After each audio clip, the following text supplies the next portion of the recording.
Hello and welcome to a new video. Today we're gonna take a look at a team. If you basically follow my channel for longer, you should most likely already know this. My old rank 1 in the world team. I hit a rank 1 in the world I think like around 3 years ago with this team. Back in the day when XL Candy were not a thing and the Old League Premier Cup was basically considered as the best meta ever. But of course a lot of things changed, a lot more XL Candies were around, some other fast moves were around. Back in the day you were running Spark still on your Magnezone. And also you're running Confusion on the Gallade, but something changed. And so today we're going to take a look if this team can still function well in today's meta with all the XL Pokemon and all the fast move updates here for those Pokemon at least, and see how this is gonna go. Fun fact here as well, I used exactly the Pokemon that I used back in the day, so you see the IVs on the right side, they were all not very pretty. I was kind of starting into PvP and like, okay, it was like season 3 already, but I was not really that invested into it yet, and so a lot of the IV spread that I have are pretty bad, but I still was able to hit rank 1 in the world with this team, which is kind of funny. And so today we're gonna take a look at it, and I have to say, it worked way better than I expected. Like, so much better than I expected. Like, I did not expect this would work out at all. But honestly, secret MVP here might be actually Venusaur. Venusaur is so good in the current meta, it is kinda madness. But as you can see here, so many water types around, Venusaur doesn't really care too much, and we can go for another charge move, knock out the opponent's for Alligator, and so we can win the first game. Next opponent, another YouTuber as well. Let's take a look at this. We're going to see the Dedenne in the lead. Very spicy as we can go ahead and go for a charge move with our Magnezone. I have also a Shadow variant of the Magnezone build with great stats, but of course today we are using the one that I used back in the day, which is a purified version with like pretty bad stats as well, which is kind of funny. So here we can still go for a wild charge. We'll be able to at least get one shield again from the opponent. They are already out of shields, and as you can see, I decided to stay in because for me, while I know that the opponent can go ahead and go for another charge move here and force my final shield as well, it is more important that I can align myself, which was a little bit risky here as we only have 1 HP left, because they have the Dedenne in the back, and Dedenne means that we can go ahead and go into our Venusaur, which completely hardballs them, and so they decide to forfeit this game as well. Next opponent, we're going to have an Alolan Sandslash. This Pokemon was not really around when I played this team for the first time, because back in the day it didn't have Shadow Claw, it did not have Drill Run either, and now of course this Pokemon is kinda very strong in the Ultra League, and so we kind of have to try to deal with it. Let's see if we can deal with it. Here I decided to swap into my Gallade as they can go for another charge move. I will let this move go through because I kinda am going to be forced to try to do my best with my Gallade. I really hope that the opponent uses a shield against one of my Leaf Blades here. First one is coming through, please use a shield, because this would allow us to go into our Venusaur and just farm them down. But sadly, they don't do this, and so we are going to be in a little bit of a tough spot because we still have to deal with the Sandslash, and we don't really have Pokemon to deal with this Pokemon. So yeah, Magnezone, if we were Shadow, we would have done way more damage at this point, which would have been great for this matchup, especially because we definitely would have put them into range for the Mirror Shot. But I decided to go for the Mirror Shot anyway, trying to force the shield from the opponent, which does not work out, but they swap out into the Poliwrath. And sadly, we just are 1 turn too late in swapping out. Like, we were in the fast move animation of Volt Switch anyway, but like this, the opponent just barely gets to the Ice Wind in time, and this really matters because otherwise you would be able to outspeed the opponent's Poliwrath in a neutral scenario with a Venusaur. But sadly, we don't do this here because they got like those 2 extra fast moves in, and so we're sadly going to lose this game. Maybe I could have still had a chance if I went straight for the wild charge there. I wanted to go straight for the wild charge, I just didn't do it for whatever reason, but I don't think it would have mattered anyway. So we can move on to the next opponent. Luxray in the lead. This is going to be a fairly neutral lead, as in camps here a Swampert. Swampert stays up in a meta where Venusaur is around. Of course, nobody usually would run Venusaur. Is kind of risky, as you can see, as we can just go for the knockout here, getting an easy KO while we still have full health on basically all our Pokemon and realignment. But there is, of course, an issue for this team, and that's something that I can talk about as well. Back in the day, there was only really one fire type around, which was the Charizard, which was fine for our lead because we do super effective damage and they use Wing Attack. And nowadays, of course, there's something like a Skeledirge, there's Talonflame, which can be a little bit tricky, but also something that I also have to say with that. Basically, this team functioned to have like an anti-flyer in the lead, Pokemon that baits out the flying type Pokemon with the Gallade, and then the Venusaur on the back to try to sweep games. But we were running Gallade with Confusion confusion. So Pokemon like the Dragonite or something like the Charizard usually get a lot of damage onto them already just from the confusion damage alone, and then you were still able to hit like something like a close combat to either knock them out or force a shield from them. So like the way this team kind of functioned back in the day might be a little bit different and a little bit better as it is right now. So, we saw here already a Charizard in the lead, which is going to be a Pokemon that we kind of need to keep against our Magnezone, because otherwise you're going to have some problems with it. So I decided to go ahead and go into my Gallade, and this is a little bit of a trickier matchup. Why is that so? Because the opponent can spam those charge moves at the same pace as we can spam our charge moves, but they definitely want to realign. And so what we can do here is we can go up to 2 Leaf Blades, and we're hopefully going to be able to knock them out with one of them. But let's find out here. They're going to use a shield on the first one, and they try to go for the full farm run most likely at this point to realign their Charizard, and they're gonna be able to do exactly this. And so I decided to go into my Venusaur. I can get some extra energy maybe as well, but I'm just going to let those moves go through here anyway. If they don't have a ground type in the back, we should be kind of fine because we have our Magnezone. Magnezone with the shield advantage is kind of insane. And here I decide to go ahead and go for the Frenzy Plan to just knock them out for now. And so we have to swap out immediately and have to hope there's something in the back that we can deal with. It's going to be a Trevenant. This is not good or bad. It's kind of neutral. But the benefit that we have here right now is that we need 2 Wild Charges to knock them out anyway, but we're gonna outspeed them before they can go for 2 Shadow Balls, or like here I think they went for the Seed Bomb bait anyway, and so we can knock them out and we still have a shield. Charizard is using Wing Attack, a double resisted move, and we are not Shadow, so even though we have -4 defense, we can still take those fast moves, still get to a Wild Charge, knock them out, and win this game fairly easily. Moving on to the next opponent. Let's see what they're going to run. They're going to run a Dragonite in the lead. This is going to be a very decent one for us. It's like kind of where we want to face it anyway, so we can stay in. We can go for a Mirror Shot.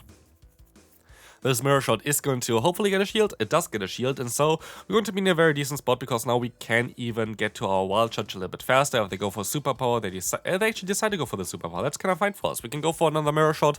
Let's see if we can get another shield from the opponent or not.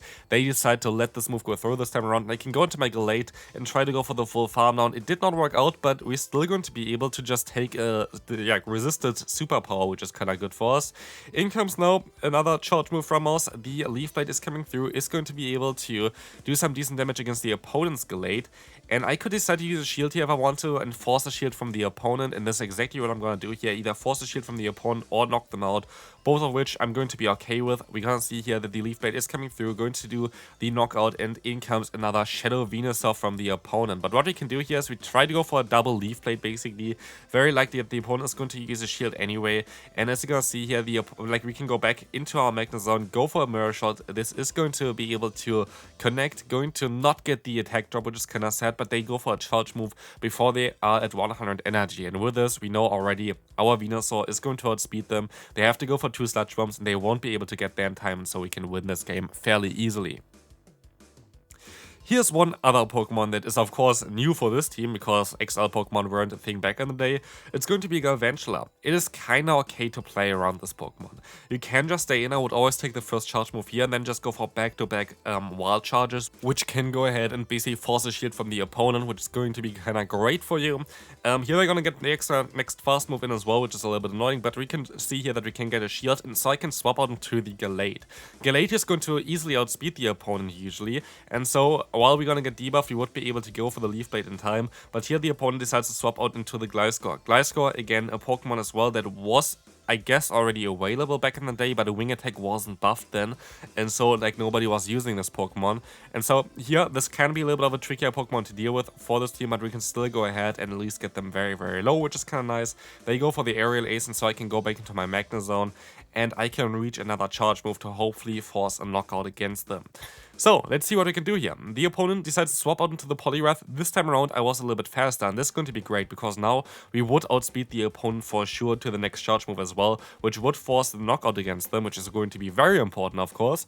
And as you can see, the opponent decides to go for the Icy Wind. We're gonna use a shield. It's going to be the hardest hitting move against us, and they swap out a little bit too early, but they can still go for a charge move, so this game is not over yet. Lunch is coming through, and so our attack is double debuffed, and this is going to change quite a bit, because now we are in a spot where Frenzy Plan most likely doesn't knock them out, but we can also not swap out. Our Switch Dog wasn't up yet, and so this is going to do not enough damage. We kinda still need to get some damage, and we can swap out and snipe them with a Volt Switch to win the game.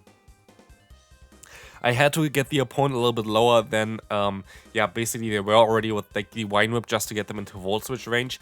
Also, this is going to be an interesting matchup here, something that I did not know because I usually run the Shadow Magnezone. The normal Magnezone is not going to one-shot a Mandibuzz. Yeah, usually I run the Shadow variant, which is just a little bit better for this kind of matchup, but I don't do it here, of course, because I want to use the exact same team with like different fast moves, of course, from back in the day. But I just decided to go ahead and use 2 shields on my Gallade to try to get as much energy as possible. I'm not too sure if this was smart. They're gonna swap into the Lanturn. I just hope that they decide to use a shield here, which would be great for me because then I get a ton of energy. But let's see if the history kind of repeats itself where the opponent just doesn't go for shields on the Lanturn. It is exactly the same here again, which is kind of annoying. So we were able to take a knockout and we are still able to realign ourselves, but the opponent is going to have an Annihilate in the back. So can we still win this game is the question. It's going to be a little bit of a trickier one, as the Venusaur is going to go for the Frenzy Plant now on the CMP type, it seems like, or like it's kind of at least close to this. I think it was a CMP type. It was a CMP type, and so we will be able to get the final shield from the opponent, but this game is not over. They decide to go for the Shadow Ball, and they gotta make a great play here, catching the next charge move onto the Mandibuzz. Of course, it was kind of predictable, but I kind of had to go for the charge move anyway, and so Mandibuzz is gonna go down, and they can go for the full farm down. I was thinking I've already a Wild Charge stored here, but I didn't, and so I have to hope that I can still survive a Shadow Ball on my Magnezone, and I can. I would have not been able to do this most likely as a Shadow, and so this was very good for me, I guess, but Wild Charge is gonna take the knockout and we can move on to the next opponent. Here's the awkward thing. This lead is actually great for me, but again, the Shadow variant would have been so much better because I do more fast move pressure, and I would just go for the 2-shield scenario with the Shadow version because I would have just been able to farm down. Here, I'm not in like that luxury, and so the opponent swaps out into another Pokemon that I don't really like, a Gliscor. I can still go for a Wild Charge. It's going to be resisted, but still look at the damage it's going to do here. Enough to put them into range for 1 Leaf Blade most likely, which is going to be kind of crucial. Let's see if they're going to run Aerial Ace. I hope they do, and it is going to be the Aerial Ace because it's better for us than Night Slash. Night Slash they're going to be able to get a little bit faster than the Aerial Ace, and so here we would be able to outspeed them anyway, but they decide to let this move go through, and in the back it's going to be a tough Pokemon for us. It's going to be a Dragonite. So even though we had a great lead, I guess like if we had the Shadow variant of the Magnezone, it would be most likely a little bit easier for us, but it's still going to be a tricky one. And so I have to hope that I can catch a move onto my Magnezone and try to basically Sludge Bomb the opponent with my Venusaur and try to win like this. It's still not over. I tried to catch and it did not work out at all. So yeah, they definitely had enough energy to get to a charge move, but I guess I didn't want to go for it yet. So it's always kind of a guessing game, like people kind of throw at different kind of timings, and so we're gonna be able to still go for a Sludge Bomb. This is going to not even take the knockout, and they can swap into the Feraligatr, go for a charge move. I kind of forced to farm them all the way down, which does not work out either, and so I'm sadly going to lose the game. If we had the Shadow Magnezone, I think we would have won though. Next opponent, we're going to have here Galvantula. Galvantula is going to be decent for us. Again, said before, like that's kind of a Pokemon that you can deal with. It's not the greatest Pokemon to deal with, but it's definitely something that you can deal with. In comes here the launch. We can just go ahead and go for the exact same play as before. Take the first charge move, go for 2 Wild Charges, and you're going to be kind of fine here. You can go ahead and go afterwards for your Gallade. It's kind of fine for you as well. So I decided to try to swap out here. The opponent is going to go for a charge move and decide actually to use a shield because I feel like it's kind of worth it to keep my Magnezone around, and so I can swap out. I can overfarm by a little bit, go for a Leaf Blade, force a shield from the opponent, and see what they want to do, because they definitely want to go ahead and go for a lunge still, because otherwise they wouldn't stay in here and use a shield, and we can try to overfarm by a little bit. Turns out they're going to have a water type in the back. I decided to go for a CMP type. You always kind of win CMP type with a Gallade. Gallade is very, very squishy, and so we're gonna get them insanely low, and this is going to allow us to put them into a perfect farm down range, I think, for our Magnezone. And so I try to go for the 2 Volt Switches and hope that this is going to be enough. It is enough, and so we have a ton of energy. Let's see what's coming in. It's going to be that Galvantula again. I can go for the knockout. I would have even been able to go for the full farm down most likely, but it does not matter because they have the Relicanth in the back, and so we can easily win this game. I hope you enjoyed this video. If you did, feel free to leave a like and subscribe if you have not already, and I'll see you then. Bye bye.